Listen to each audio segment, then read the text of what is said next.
Bon, trêve de plaisanterie, allons plus loin. L'astrologie de cette époque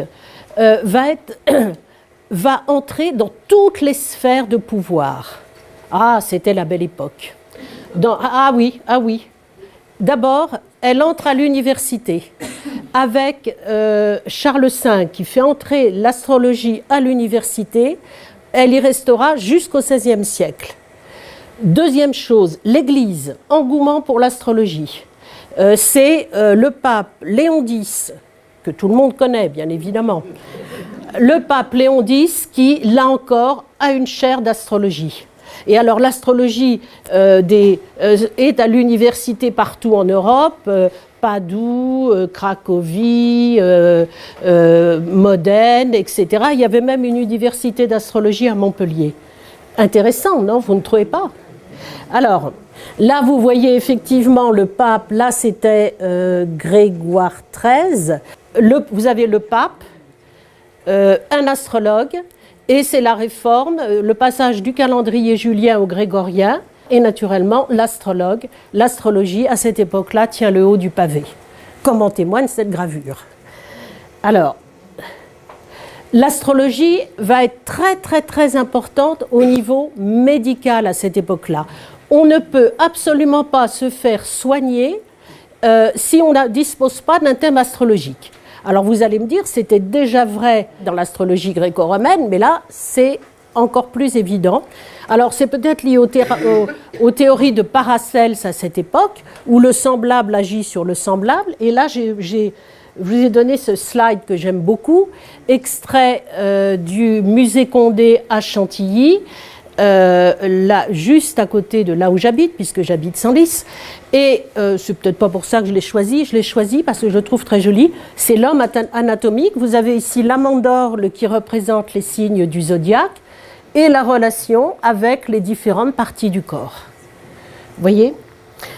Alors, une autre slide qui montre qu'à cette époque-là, qu'est-ce qui était le traitement le plus important? C'était les saignées. Donc là, j'ai trouvé effectivement un manuscrit de l'astrologie médicale anglaise. Et là, vous avez effectivement l'heure des saignées avec le mouvement de la Lune. Et vous observez, vous avez tous reconnu Saint-Côme, Saint-Damien et Jean-Baptiste, qui étaient des apôtres guérisseurs.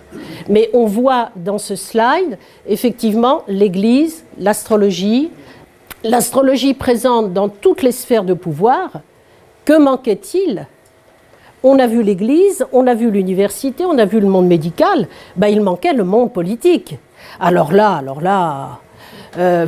tous les rois de France ont eu les astrologues à leur côté. Dans les lectures que j'ai pu faire, parce que bien évidemment j'ai lu beaucoup de choses pour permettre cette conférence, au début c'était fastidieux, puis après j'y ai pris beaucoup de plaisir. Les astrologues étaient dans l'antichambre des rois de France, puisqu'on avait besoin d'avoir les thèmes de conception, donc il était normal que les astrologues soient dans les antichambres de la chambre royale. Pas mal, non? Alors, les astrologues étaient absolument partout. Là, c'est l'astrologue Giovanni Segni en train de conseiller un général. Alors, comme vous voyez, l'heure est grave. On ne parle pas de rencontres affectives, mais on parle de guerre. Hein. L'heure est grave à cette époque. Et naturellement, je manquerais à la réalité historique si je ne vous parlais pas du plus grand des astrologues de l'époque, Nostradamus. Nostradamus qui a été très important, qui a beaucoup influencé, vous le savez, Catherine de Médicis, avec d'autres astrologues, mais Nostradamus était le premier. Et vous savez qu'on continue à traduire et à retraduire dans le monde astrologique les quatrains de Nostradamus, qui n'ont pas fini de livrer leurs secrets. Vous savez qu'il habitait Salon de Provence, qu'il était en Provence, et les rois et les grands de ce monde venaient le consulter. Il était théologien, apothicaire, philosophe, et voilà.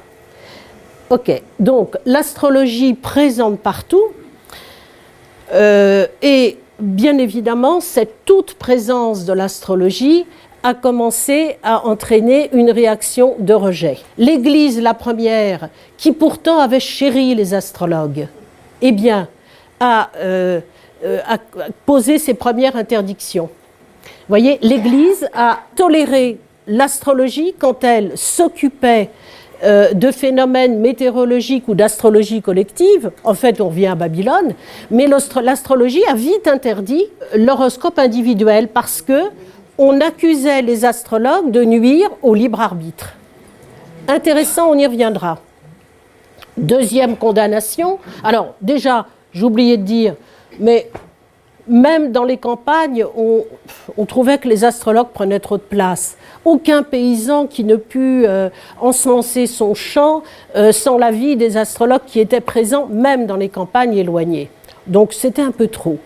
Et naturellement, le discrédit de l'astrologie, il faudra l'attendre, la découverte de l'astrologie héliocentrique, la découverte du mouvement héliocentrique et la condamnation à ce moment-là des astrologues, Copernic et Galilée.